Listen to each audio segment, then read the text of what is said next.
જો આ પેપર છે ચિત્ર વર્ણનનું.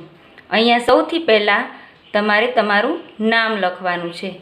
અહીંયા કુલ આ ચિત્ર વર્ણનના 5 માર્ક છે. એમાંથી તમને કેટલા મળ્યા તે અહીંયા લખવામાં આવશે.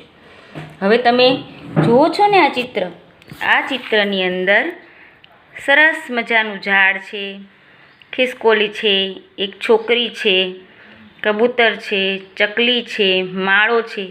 તો આવા બધા શબ્દો આપણે પહેલાં લઈ લઈશું, જેમ કે વરસાદ, ઝાડ, ચકલી, કબૂતર, છોકરી, ખિસકોલી, માળો. આવા શબ્દોનો ઉપયોગ કરી અને આપણે સરસ વાક્ય બનાવી શકીએ. હવે અહીં નીચે જે લીટી આપી છે તેની અંદર તમારે આ ચિત્રનું વર્ણન કરવાનું છે.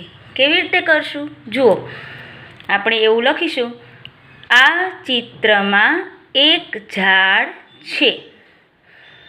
બીજું, આ ચિત્રમાં એક છોકરી નાચે છે. આ ચિત્રમાં વરસાદ આવે છે.